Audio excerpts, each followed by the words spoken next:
ETF index mutual funds నేర్చుకుని stock మార్కెట్లో రాణించాలనుకుంటున్నారా? వెంటనే ఈ నెంబర్కి కాల్ చేయండి. Hi viewers, India's largest digital media network Suman టీవీకి స్వాగతం. ప్రస్తుతం మనతో ఉన్నారు motivational speaker and advocate Ushasri. నమస్తే ఉషా. నమస్తే.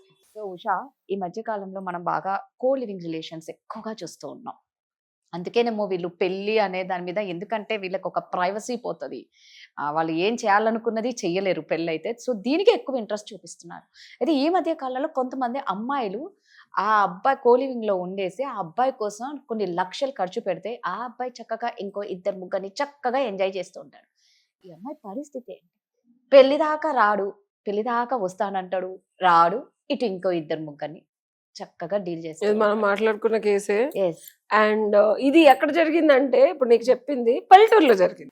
చూసావా, Not పల్లెటూరులో in హైదరాబాద్, హైదరాబాద్. పట్టణం అమ్మాయిలు నమ్మొద్దు, నేను పేర్లు సిటీలో చెప్పలేను, అమ్మాయిలు ఆ అంటారు. క్లయింట్ పేరు, బట్ నీకు సారాంశం చెప్పాను. ఎగ్జాక్ట్లీ ఇలాగ మన హైదరాబాద్ లో నా ఫ్రెండే, వాడు బ్యాంక్ మేనేజర్, సరదాగా ఒక 3 కోలివింగ్ స్పేస్ కట్టుకొని 5 స్టార్ ఎమ్యూనిటీస్ తో ఒక్క రూము 48,500 మాత్రమే పర్ మంత్ కి. మంచి 5 స్టార్ ఫెసిలిటీస్ ఉంటాయి, కో లివింగ్ స్పేస్. సో ఇద్దరు వ్యక్తులు చక్కగా హ్యాపీగా, ఎలాంటి ఆబ్లిగేషన్స్ లేకుండా, రెంటల్ ఓనర్స్ తో ప్రాబ్లం లేకుండా శుభ్రంగా అక్కడే తిని సంసార జీవితాన్ని గడిపి వెళ్ళిపోవచ్చు. విత్ 5 స్టార్ ఫెసిలిటీస్ ఉన్న ఫెసిలిటీస్ హైదరాబాద్ లో వచ్చేసాయి. నిజం అబ్బాయి, ఎక్కువ ఇస్తున్నారు, చాలా బాగా ఇస్తున్నారు, వాళ్ళకే బాగా ఇస్తున్నారు తెలుసా. మెంటల్ టెన్షన్ ఉండదు, క్లీనింగ్ ఉండదు, ఏముండదు, హ్యాపీగా నెల రోజుల పాటు. ఎంత తక్కువ చెప్పు, రైడ్లు ప్రాబ్లం ఉండదు.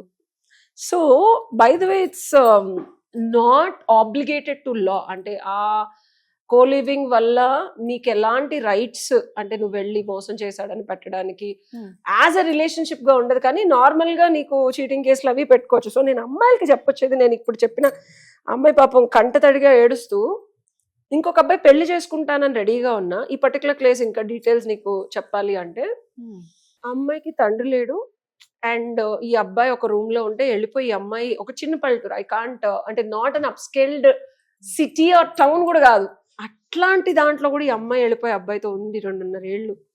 అబ్బాయికి ఈ అమ్మాయి రెక్కల కష్టం మీద 3,82,000 ఒక చిన్న, నేను ప్రొఫెషన్ కూడా ఎందుకులే కానీ, చిన్న వృత్తి చేసుకుంటూ ఆ అమ్మాయి కష్టపడిన డబ్బులకి రెంట్ కట్టి అబ్బాయితో, అంటే నేను నిన్ను పెళ్లి చేసుకుంటాను అది ఇది అని చెప్తూ, షీ కేమ్ టు నో ఇంకొక అమ్మాయితో కూడా అవే మాటలు చెప్తున్నాడు అని చెప్పి, and she already came to know ఇంకొక అమ్మాయితో ఆల్రెడీ ఉన్నాడు.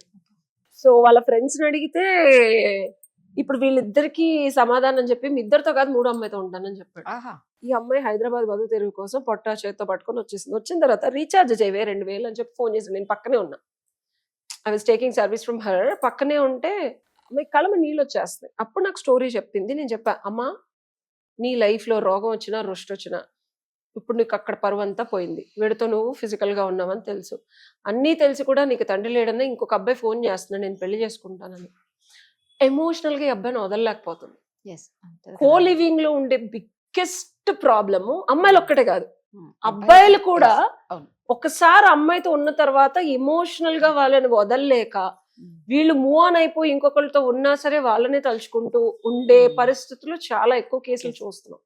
సో నేను కో లివింగ్ లో ఎంటర్ అయ్యే ముందు నేను చెప్పొచ్చేది ఏంటంటే, ఒక కాంట్రాక్ట్ రాసుకోండి. సొల్యూషన్ చెప్తున్నాను ఇప్పుడు నీకు, especially when it involves money. ప్రేమగా ఉన్నప్పుడు ఇద్దరు లైఫ్ లాంగ్ ఉంటాము. వీడు అసలు ఎంత చక్కగా చెప్పాడంటే, నేను నీకు ఎప్పుడన్నా చెప్పాను పెళ్లి చేసుకుంటానని, నాతో ఉన్నావు 2 ఏళ్ళు ఉన్నావు పెళ్లి చేసుకుందాను కాన్వర్సేషన్, అదేదో ఎమోషనల్ గా నేను మూడ్లో ఉన్నప్పుడు చెప్పాను. నేను ఈ రోజే నా మాట ఇచ్చాను నీకు పెళ్లి చేసుకుంటాను, నాతో ఇంత ఇదిగా ఉంటున్నావు, ఫిజికల్ గా ఉంటున్నావు అంటే, సో వాట్. అబ్బాయిలు అంత చాకచక్యంగా ఉన్నారంటే, నేను ఇష్టపడ్డానని చెప్పాను, పెళ్లి చేసుకుంటానని చెప్పలేదు కదా. మరి నాతో ఎందుకు పడుకున్నావు అంటే, నీకు ఇష్టమే పడుకున్నావు, నా దగ్గర డబ్బులు ఎందుకు తీసుకున్నాను, నేను అడిగినప్పుడు నువ్వు ఇచ్చావు, ఇవ్వకుండా ఉండాల్సింది, ఎవడేమన్నాడు నిన్ను. అసలు నాకు ఆ మాటలు ఏంటంటే రాదా. ఇట్లాగా వైస వర్స, అబ్బాయిలు డబ్బులు పెట్టిన తర్వాత అమ్మాయిలు కూడా ఇలా నీకన్నా ఇంకా బెటర్ గా డబ్బులు సంపాదించేవాడు, కార్లు కొనిచ్చి గిఫ్ట్లు కొనిచ్చేవాడు వచ్చినప్పుడు ఇన్ని వదిలేసి వెళ్ళిపోయిన పరిస్థితులు కూడా ఉన్నాయి. సో బిఫోర్ మనం మనసు ఎవరికన్నా ఇచ్చే ముందు జాగ్రత్తగా పద్ధతిగా ఆలోచించి ఇవ్వాలి. ఎప్పుడు పడితే వాడు దాన్ని తీసుకొని వాడుకొని వదిలేయడానికి ఆస్కారాలు చాలా ఉన్నాయి. కరెక్ట్. ఓకే, కోలివింగ్ లోకి బాగుంది కదా అని చంకలు గుద్దుకుంటే వెళ్ళిపోవడం కాదు. ఆఫ్టర్ ఎఫెక్ట్స్ ఆలోచించుకొని బయటకు ఎలా రావాలో క్లారిటీ లేకుండా వెళ్ళిపోవద్దు. వెళ్ళడం బాగుంటది, బయటకు రావడమే కదా పద్మవ్యూహం కనిపిస్తుంది. 6 మేజర్ బ్రేకప్లు నన్ను అడిగి నేను చెప్తా, వెళ్ళటం గొప్ప కదా, ఆ రిట్ల నుంచి బయటకు వచ్చేంత ప్రశాంతంగా ఉన్నా నేను. అందుకే మరి మనం ప్రో అయిపోయాం. మంచి ఎక్స్పీరియన్స్. నాకు ఎక్కడన్నా ఎమోషనల్ స్కార్స్ చూసావా నువ్వు? లేదు. ఎక్కడైనా ఎప్పుడైనా నేను బిగ్గెస్ట్ స్కిల్ లేకపోతే ఇంత రిసెర్చ్ చేయగలుగుతున్నానంటే మనం అనుకుంటాం వెళ్లే ముందు ఆలోచించుకోవాలి అని. ఇప్పుడు నేను చెప్పినా సరే కొన్ని సందర్భాలు నేను కూడా ఆలోచించుకుని, ఇప్పుడు ఎగ్జాంపుల్ ఈ 90 days రిటర్న్ పాలసీ అబ్బాయి అన్నాడు, 90 days ట్రై చేశాను, మనకు వర్కౌట్ అవ్వట్లేదు, ఇచ్చేసాను. బట్ ఇచ్చేసేటప్పుడు వదిలేసేటప్పుడు ఆ పెయిన్ చాలా ఉంది నాకు. It was not easy. But దాన్ని నేను మాస్టర్ చేశా. ఓకే, నా ఎమోషన్స్ వేరు, నా మెంటల్ ఎబిలిటీ వేరు, నేను యాజ్ ఎ పర్సన్ వేరు. నేను యాజ్ ఎ పర్సన్ ముందుకెళ్ళాలి అంటే ఈ ఎమోషన్స్, ఈ మెంటల్ ఎబిలిటీ ఇప్పుడు ఉన్నది ఫ్యూచర్ ఉషకి కరెక్ట్ కాదు. కరెక్ట్ కానప్పుడు ఫ్యూచర్ ఉషని ముందుకు తీసుకెళ్ళి నేను కెరీర్ మీద ఫోకస్ చేసుకుంటూ, ఇంకేదైనా స్ట్రెస్ ఉంటే ఫ్రెండ్స్ తో మాట్లాడుకుంటూ అప్ స్కేల్డ్. నేను ఈ ఆఫీసర్ ని 1 year US వెళ్ళే ముందు కలిసా నేను. I said like I really want. And ఎంత ఇంటెలిజెంట్ అంటే ఎన్ని ఎమోషన్ ఇట్లా డిస్మాండిల్ చేస్తాడు. Is like pro in emotions. అట్లాంటి వాళ్ళు మనకు ఉన్నారు కాబట్టి తన దగ్గరికి వెళ్ళి నేను మాట్లాడి నన్ను నేను క్లీన్స్ చేసుకొని నేను ఇది అసలు who is he to you అని అడిగాడు. నోబడి. మరి నోబడి అయినప్పుడు నువ్వు అసలు అతను అన్ని మాటలన్నీకి నువ్వు ఎట్లా యాక్సెప్ట్ చేస్తా అంటే ఇష్టం. ఏం పీక నీకు ఇష్టం అన్నాడు.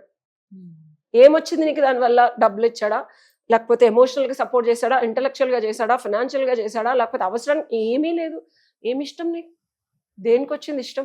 ఒక ఫ్యాబ్రికేటెడ్ రియాలిటీ చూపించి ఆ రియాలిటీనే జరుగుతుంది ఫ్యూచర్ లో అని నిన్ను భ్రమ కలిగించాడు.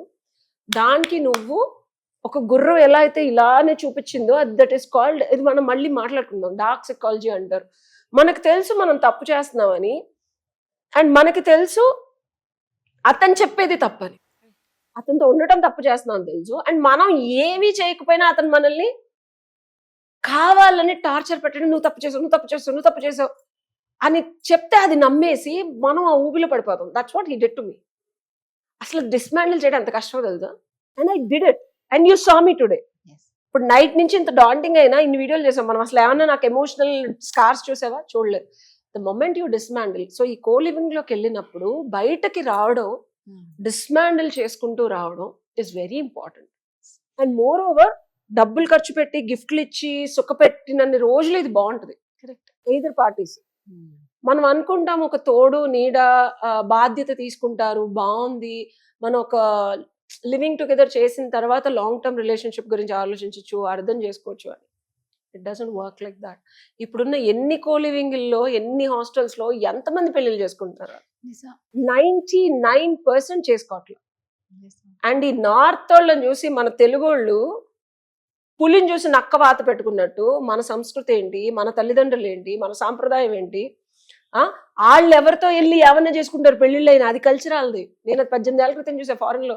ఇదేంద్రా బాబు, వాళ్ళు ఇల్లు ఇంకోళ్ళతో ఉంటారు, ఇల్లు ఇంకోళ్ళతో, వీళ్ళిద్దరు ఎంత బాగుంటారు తెలుసా? అసలు అన్యోన్యమైన దంపతులు. అమ్మో బాబోయ్, వీళ్ళ కవరింగ్, వీళ్ళ బిల్డప్లు, వామ్మో వాయ్యో, అసలు అలా మనం ఉండలేము, మనం చూడలేము, మనం బతకలేము, అసలు మనం అరాయించుకోలేము.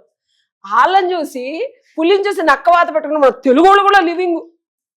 అమ్మ నాకు తెలిసి 4 నెడ్డి మీద వేస్తారు. పెళ్లిళ్ళు అంతమంది కలిసి అన్ని లక్షల కోట్లు ఖర్చు పెట్టిన పెళ్లిళ్ళే నిలబడట్లేదు.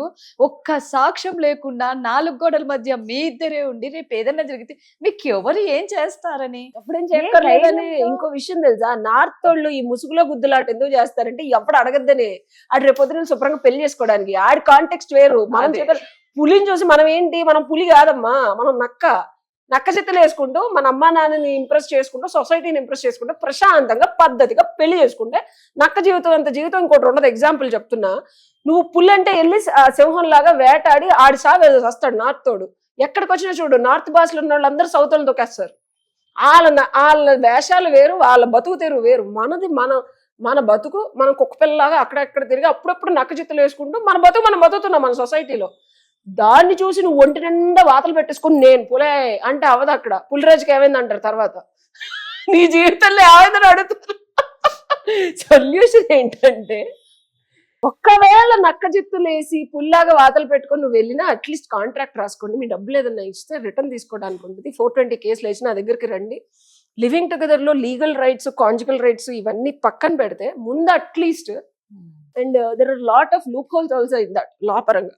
సో ఎన్ని కాన్ఫ్లిక్ట్స్ కాకుండా మీరు 2 నెలలు ఉంటే ఇది, 3 నెలలు ఉంటే ఇది, ఇష్టం ఉండి చేసిన తర్వాత రేపు పెట్టుకోవడం, ఇట్లా చాలా లీగాలిటీస్ అన్ని పక్కన పెట్టేసేయండి. డబ్బులు ఇన్వాల్వ్ అయినా మీకు పెళ్లి చేసుకుంటానని చెప్పి అబ్బాయి ఏదన్నా చేసిన ఇట్లా చాలా ఉంటాయి అనమాట. సో ఇలాంటివి ఉన్నప్పుడు కాంట్రాక్ట్ 6 నెలలు మనం కలిసి ఉందాం, నా ఎక్స్పెన్సెస్ ఇవి, నీ ఎక్స్పెన్సెస్ ఇవి, నేను ఏదైనా ఖర్చు పెడితే చచ్చటి వడ్డీతో సహా నాకు ఇవ్వాలని అబ్బాయి రాసుకో, అమ్మాయి రాసుకో. అండ్ ఒకవేళ నేను ఏదైనా ఎక్స్పెన్సివ్ గిఫ్ట్స్ ఇస్తే నాకు తిరిగి ఇచ్చేయాలా. అండ్ పిచ్చాష లేకూడదు. నేను నీతో ముద్దు పెట్టుకున్నది ఇన్స్టాగ్రామ్ లో పోస్ట్ చేసి రేపొద్దున నేను ఎవరినో పెళ్లి చేసుకున్న తర్వాత ఈ పిచ్చాషాలను వేయకూడదు. వేసావా నేను బొక్కలా వేస్తానని చెప్పి నేను నా దగ్గర రండి, నేను కాంట్రాక్ట్ రాస్తాను. Very expert in writing contract. ప్రశాంతంగా హ్యాపీగా మీ ఇద్దరు మీ మరు జీవితంలో అంటే ఇద్దరు ఒకవేళ బ్రేకప్ అయిపోతే ప్రశాంతంగా నేనే వెడగొడతాను. ఎవడెవడు ఇంకోటి డిస్టర్బ్ చేయకుండా కన్నెత్తి చూసి లేకపోతే నీడం తాకాలన్నా భయపడేలాగా చక్కగా కాంట్రాక్ట్లు రాసుకుందాం. Not agreement, it's not an agreement. అందరూ అగ్రిమెంట్ అనుకుంటారు. Is lawyer. 100 rupees bond paper మీద కాంట్రాక్ట్ రాయిస్తా, సంతకాలు పెట్టిస్తా. ఏ పోలీస్ స్టేషన్ జ్యూరిడిక్షన్ ముందు ఒక కంప్లైంట్ ఎఫ్ఐఆర్ కూడా రాసి పెడతా. ఏదైనా తేడా వస్తే వేసి పడేడు చెప్పేసింది కదా. సో ఇలా ఎవరన్నా సతమతం అవుతూ మూడో వ్యక్తికి చెప్పుకోలేకపోతున్నాం, చాలా బాధను దిగమింగుకుంటున్నాం, చాలా డబ్బులు ఖర్చు పెట్టుకున్నాం, అది అబ్బాయి కానీ అమ్మాయి కానీ ఖచ్చితంగా ఉషాని కాంటాక్ట్ అవ్వండి, కరెక్ట్ సొల్యూషన్ ఇస్తాం. Thank you.